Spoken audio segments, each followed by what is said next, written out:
Good afternoon to those on the East Coast, a good morning to those on the West Coast in the Central Time Zone, to those who are watching from Israel and those watching from Europe and parts east of the United States. I want to wish you a good evening. Tonight, as is the case each and every year in Israel, is an incredibly solemn night. Tomorrow will be an incredibly solemn day. It is Yom HaZikaron. It's Israel's Memorial Day. And particularly this year, with the loss of close to 700 soldiers, the country really, and I'm quoting others who share this, it's a country of PTSD. There's no one in Israel who doesn't know multiple people that were lost, that were killed, many in very brutal ways, many in very extremely courageous ways. And it's a very difficult time in Israel. As part of our program, we have the blessing, and I call her one of God's angels, of having Michal. Michal, for over 17 years, served as a casualty officer. At this point, she's doing incredible things for FIDF in terms of the bereaved families, those who had to bury a child, those who lost a father or a husband. And Michal, if you could share with us the feeling, the mood in Israel, and share for those Americans who are participating, those Europeans, Canadians who are participating, who've never been to Israel on Yom HaZikaron, what Yom HaZikaron is like and what it means to Israel, what it means to the country. Thank you, Steve. I think it's one of the most holy days in Israel. We usually, Jewish people say that Yom Kippurim is the most holiest day to all of us. And it's the day that we are speaking with God and God is listening to us. So I think that Yom HaZikaron, the Memorial Day in Israel, it's the same. It's the most holiest day in Israel. I hope that God is really listening to the cry of the families and the parents and the wives and the kids. And you know what? This year, I think it will be the whole Jewish population all over. As you said, there is no one here who doesn't know someone who died since October 7th. A neighbor, a friend, someone from the army. And I think, if I'm not mistaken, in the history of the nation, it will be the first time that there will be a Memorial Day during war, because, as you know, we didn't finish the war yet. A few days ago, one of my commander asked what we will do if a soldier will be killed on those 2 days, and we had to bury him in Mount Herzl. While in those days in Mount Herzl, there is thousands of people who are coming. How can we do a military funeral in a day like this? And the commander in the army suddenly understood that it might happen. We are still in war, and we need to be able to remember those who died just 6 months ago. And the nation is still didn't even understand what happened to us. I have a good friend who is from Be'eri, who lost her son and her husband. And she said, to who do I go? Which one I'm starting the morning with my husband or with my son?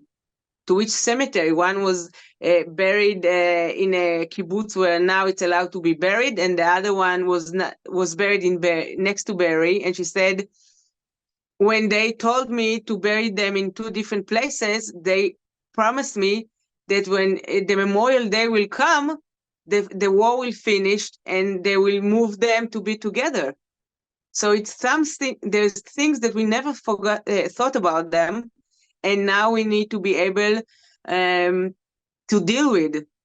The army is in war. The friends of the fallen soldiers couldn't come to the funeral, couldn't come to the 30 days memorial, and we're not sure that they will be able to come to the main Memorial Day in Israel. These things that never happen here.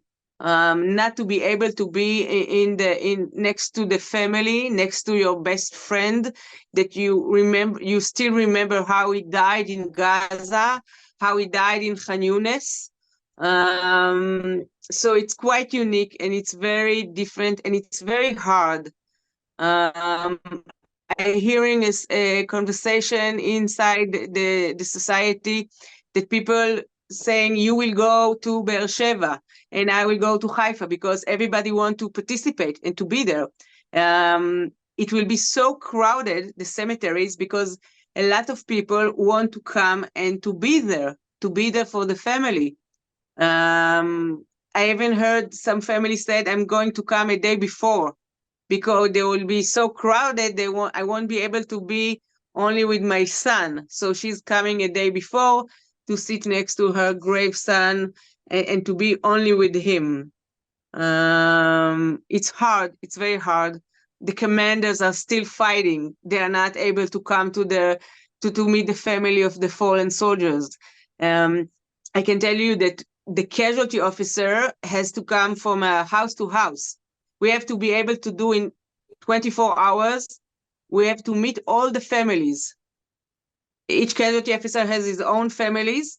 I have 11 families that I have to visit in 20 hours. I have to decide with which family I'm going to stay on the Sunday evening, or with which one of them I'm going to stand next to them on Monday in the ceremony. Usually we don't have so many casualties. So it's so hard to decide with which family I'm going to stay. With those who lost a husband and the wife is now with 5 orphans, or to be with another family who are the first family in the area who had lost a soldier. He's the only military grave in the cemetery. So they are alone, nobody with them. So where do I go? To those who has a lot of family, or to the one who is by himself? A lot of big questions that we need to find the answer to, and for sure to be with all of them, because we cannot leave them alone. So it's hard. It's hard for all of us Jews to know that those family are dealing with it, and the idea that we are still in war, it's horrible. I guess I'd like to share with our participants, just to take to contextualize what Michal is teaching us. In America, you think of Memorial Day. People go for family barbecues. People have weddings. It's a day of sales, right? Everyone's in the shopping malls. It's a day when people are going to baseball games or golfing. It's a very small percentage of the population that are visiting the memorial cemeteries, and they must feel terribly alone. And you hear in Israel, the whole country is there to support the families of the fallen. You're just hearing Michal describing how in 24 hours she needs to be with 11 different families throughout the length and breadth of Israel. And we hear the exact same thing that Michal, as a casualty officer, is sharing with us from commanders, be it brigade commanders, battalion commanders who lost soldiers. They and their families are there that day to be spending their time to be with the families of the fallen. And the whole country comes to a stop. And the whole country is in a state of reflection, is in a state of prayer, is in a state of malaise, of sadness, of depression. It's a very serious and it's a very powerful day. Michal, can you go into any specific examples, without obviously mentioning names, of families throughout your years as a casualty officer? What is the experience like meeting with the families on Memorial Day, on Yom HaZikaron? It's very hard. They don't know how to feel. Every day of a bereaved family is a day of waking up with the understanding that your son or daughter or husband is not with you. It's not like, even if it's a year ago or Yom Kippur War, you still wake up with the same feeling that you lost someone who you loved and cared, and one of your own flesh is something on your own father, because so many people are around you. And you do feel the hug, you do feel the emotional of the people, of those who went to the same high school with him, those who were in the same neighborhood, in the same building, but you are still alone. You are still with your own pain. And this pain in the Memorial Day become very, very strong. We have two sirens on Sunday evening, on a Monday at about 11, that opening and close the Memorial Day. But for those families, it's not really close the Memorial Day. For them, it's throughout the years. The idea Every of day is Memorial Day, you're saying. Exactly. And for those 24 hours, it's become harder. It's become 10 times bigger. Suddenly the hug is huge, but you are still alone inside. You are still with your own pain. In the end of the evening, everybody will go back to their own houses and you will stay with your memory of your son. I know that a lot of the family tell that in this day, they suddenly remember the knock on the door. During the years and during time, families try to forget the minute that they heard the knock on the door. And that from that day, their life changed forever. And something happened in Memorial Day that a lot of family wake up and they say, last night I dreamt about it. I remember the knock. I remember what I was wearing. I remember where was I at home. So something else is happening in this day. A lot of bad, horrible memories about the first day is rising and taking a lot of the spirit of the family. You can be hugged in one way from the army, and in the other hand, the army was the one who knocked you on the door and gave you the horrible notification. So it's very hard for them. They know that the Israel society tried to hug them and to be with them. And in the other hand, they are still dealing with it inside their own house by themselves. And it's very, very hard, I have to say. Another question that some of our participants would like you maybe to give us an insight into, Michal. In Israel, in this case, it's Sunday night, Monday, is Yom HaZikaron. And then Monday night, Tuesday, goes into Yom HaTzmaut. Yom HaTzmaut in Israel is one of the happiest days, one of the most joyous, one of the most exciting, powerful days of the year. For not talking about the typical Israeli, I'm talking about the families of the 24,000. Actually, now it's 25,000. Those families who have lost someone.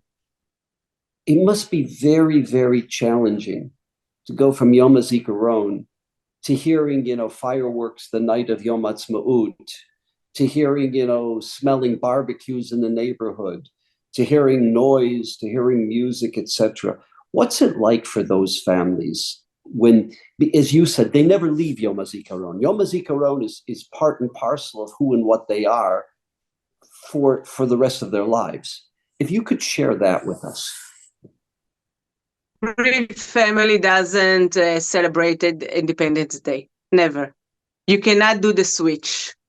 You cannot do from remembering your beloved one to celebrating. They always say, I don't need it. For me, it's not really, there's not a reason to smile. There isn't a reason to celebrate. So the change to be in the Independence Day for them, it's not really, it's not for them. It's for the rest of the Israel society. It's not for the bereaved family. They won't go and celebrating at night. They will stay at home with their family, with their close family, and be together to make it more for them.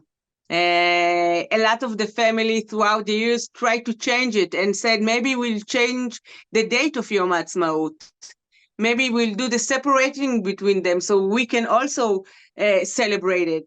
But I can say that from those I know, none of them are really celebrating Yom HaTzmaut.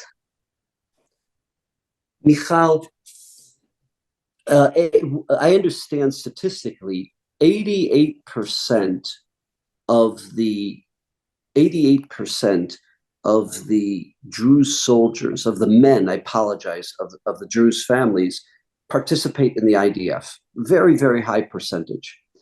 And most of them become combat soldiers, which means they have Exactly. a very, very high percentage of fallen soldiers. The Druze mothers and the Druze fathers, many of them have buried their sons. There are many Druze widows and Druze orphans. Could you describe Yom HaZikaron in the Druze community? So for the Druze, they're not in the funeral. The women are not allowed to go to the cemetery. They have to say goodbye inside the village. There's a special place, and the women are saying goodbye there to the loved ones, and only men are allowed to go to the cemetery for the military funeral. And the chief of the Druze in Israel allowing 1 day a year to women to go inside the cemeteries, and it's in Memorial Day. So this is the day that all the moms and the sister are allowed to go there and to be with their loved ones.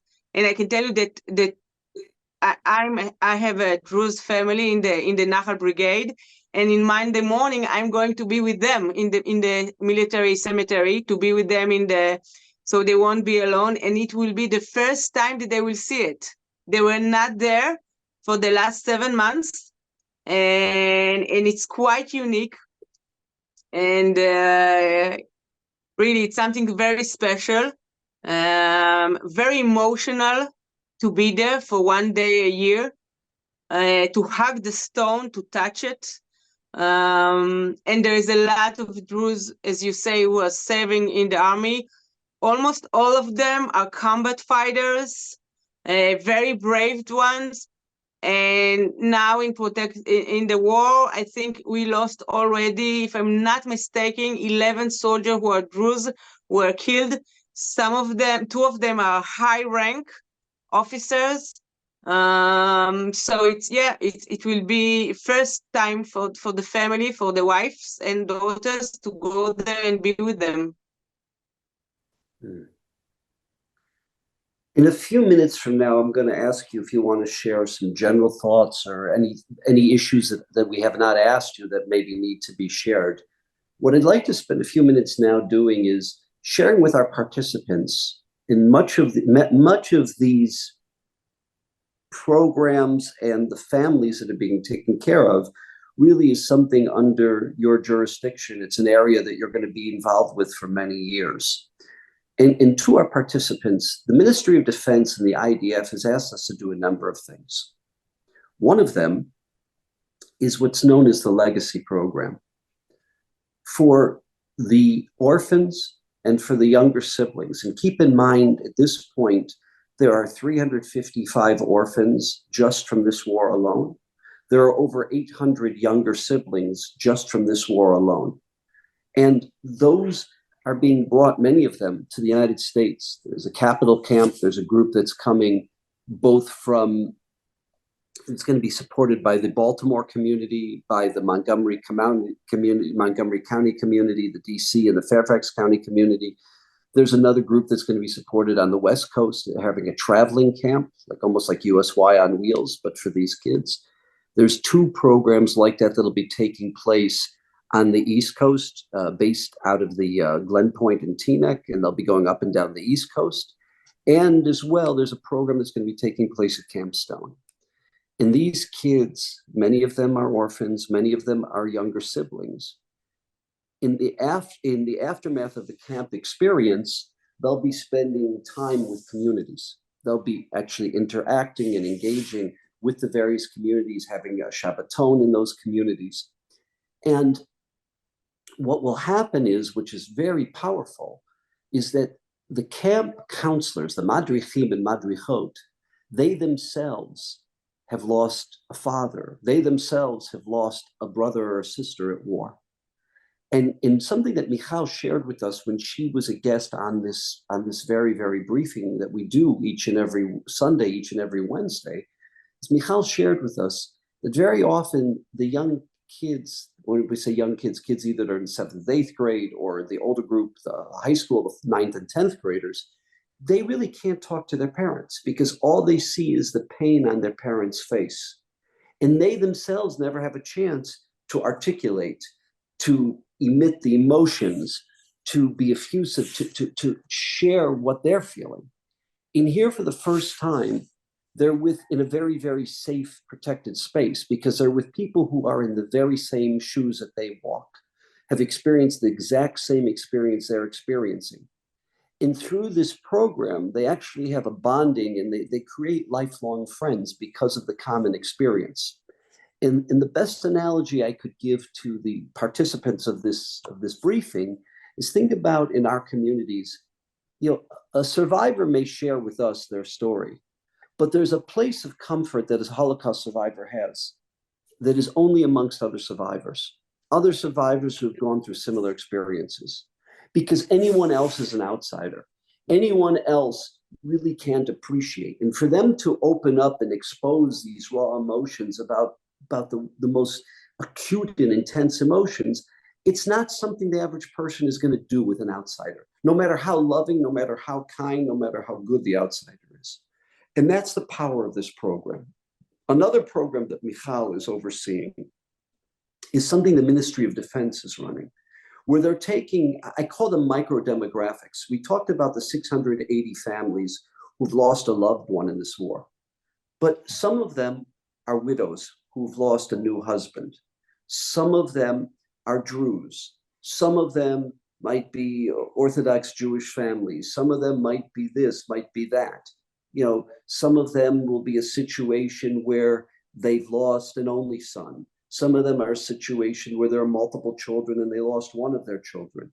And what's happening is they're being taken as groups, not just to 680 families, but in small, intimate groups that have commonalities. Some of them might be, families that come from this country, have immigrated to Israel from this country, and they're taking them away for a week.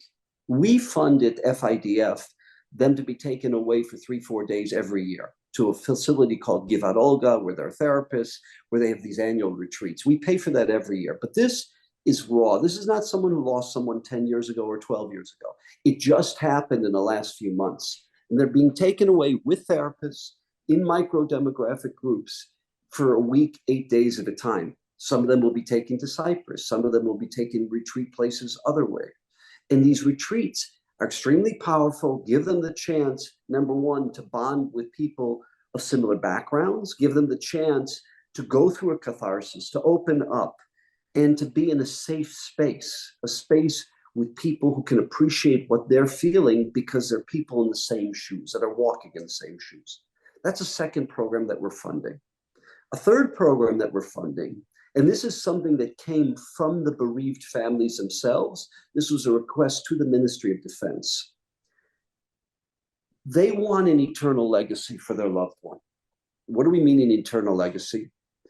We're funding professional videographers and professional producers to produce a film, a video. I call it a video. Today, it's really an electronic link, but a video of the life of the fallen soldier, the soldier's childhood, the soldier's adolescence, the soldier's relationships, the soldier's experiences, the soldier's passions, the soldier's hobbies, the soldier's time as a soldier with their battalion or in their unit in the army, the soldier vis-a-vis the relationship with the parents, the grandparents, the siblings, etc. A very professional, very powerful film for each and every soldier. That becomes an eternal memory for the families. It can be shared with friends, with neighbors, can be shared with classmates.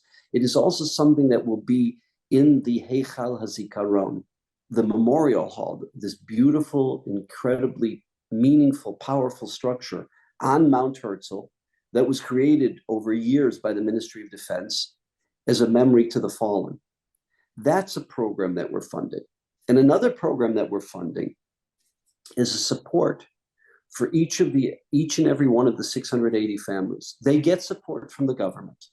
But let's say this child who's an orphan or the child who's a younger sibling is having a challenge in school. They just can't concentrate. They just can't focus. And they need tutors. Or let's say this child, may have a special talent or have a need for an outlet. piano lessons, ballet lessons, swimming lessons, Krav Maga or judo lessons, things that are not part of the budget and that the family can't afford. Things like this, we are funding, meaning the FIDF has been asked to fund. It's being administrated by the social workers of the Ministry of Defense, by the casualty officers of the Ministry of Defense, and we're funding it. It's a program that Michal is overseeing, that she is running and managing, and that will make a connection between our donors here in the United States who will be adopting these families and funding these needs. These are not the basic paying the utilities or putting food on the table. These are the next step above and beyond utilities and putting food on the table. In total, for all of these programs, we're looking at somewhere around a $16 million budget. Those who want to support the bereaved families, those who want to participate, and these are programs that are taking place on an annual basis, with the exception of creating the memorial video, creating the movie of the life of the person. That's a one-time thing. Everything else is taking place on an annual basis. Please, when you reach out to FIDF.org,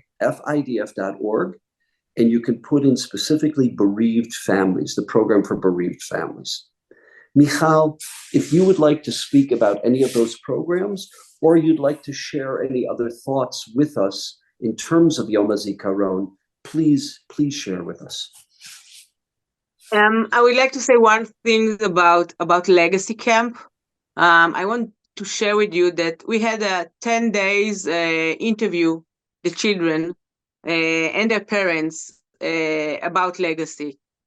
Those who are going to be in camp, which is bar mitzvah age, and the bigger one who are 17. And one of the family came, two children, sorry. They had a T-shirt that says Kfar Aza, and the grandma came with them. And when I interviewed them, I said, please tell me a little bit about yourself. And then I asked the grandma, how come she's here, not the parents? Because I know that usually the kids coming with one of the parents. And then she said, there isn't any. Both of them were killed in the kibbutz. And for a split second, I had to think about what I just heard. Those kids lost both of their parents in the kibbutz. They've been killed, murdered actually. And she's allowing me to take them now for 10 days to the state, to New York. And I asked her, how can you do it? How much do you believe in me to be able to give me those two kids for amazing 10 days of joy and happiness and being together? And she said, what do you mean? You have IDF in your name. You are the friends of the Israeli army. If there is one group that I will allow these kids to go with abroad, is with you. And I will never forget this sentence for the rest of my life. I will never forget. A person is saying to me, you are the friends of Tzahal. You are the friends of the IDF. I trust you. When she just 6 months ago or 7 months ago lost her daughter and her husband. And I think that I'm taking with me this sentence, and this what will make this journey of legacy so important for those kids. The ability for us as an amazing organization with the IDF, with the army, with the casualty officer, to give those almost 600 amazing kids 10 days or 2 weeks of feeling free, leaving Israel, leaving everything they know, going abroad, being the same as a group, the same age. And I'm quite sure that when they will come back, the experience will help them cope better to the year to come. So this is why I'm saying thank you again and again for this amazing opportunity of legacy to all the kids. As you know, there is so many of orphan and siblings that we had to cut the date. We said only those who died until the end of December this year will come this year, and next year all the other kids that lost their brother or father will come next year, because we couldn't imagine that there is more than 600 kids, which is a huge amount of people of kids. You have to remember, more than 600 siblings and orphans. It's a number that you can't really understand in the first time you hear it. So I want to say thank you to the donors, because we are doing something very special for these people, and we are doing it with our heart and with our belief that we can help them, and we can be there for them, and we can change something small in their life that will stay with them forever. They will remember the 10 days or the 2 weeks that FIDF took them to the state. I'm sure of it. Yeah, for and many. I say again, thank you to all of you. Yeah, for many of them, it's a 3-week program, 3.5-week program. The traveling camps in some of the camps are like 3 weeks. For some of them, it's a little bit smaller. But thank you. And really, this is needless to say, this was a request that came up over the course of the last 6 weeks. And it's something that we're going to be raising. I'm sorry, over the last 8 weeks, we've had this request. And it's something that we'll be raising for, and we'll need everyone's support. So if you can share with friends, FIDF.org, anyone who gives to the bereaved families, 100% is going to the cost of the program. There is no overhead. So if you're giving it to the bereaved families program, 100% is going to the cost to cover the $16 million. And this is, again, something that we'll be raising over the course of multiple years because of the needs and because, unfortunately, of the numbers of bereaved families. Michal, before we conclude, any last thoughts or any maybe stories or insights you want to share about Yom HaZikaron, maybe about some of the families that you look after as a casualty officer that have become part of your family and that you nurture, that you mentor, that you love, and that you care for? So I'm going to be, I have 2 families that the commander and the soldier died together. And it's become a bond of the 2 families. Like, they didn't know, they knew each other before he died, but they weren't friends, because the commander and the soldier are not friends. But they did die in the October 7th together. And I know that those 2 families decided to be forever together in the Memorial Day. Even though one is in Kfar Saba and one is in the other side of Israel, they decided this is what makes them one.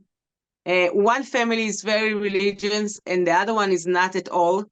And you see how the deaths of the boys make them one unit, make them together, make them one family, and how people who are usually not living in the same area, doesn't really believe in the same thing, when they lost together their son, they become one unit.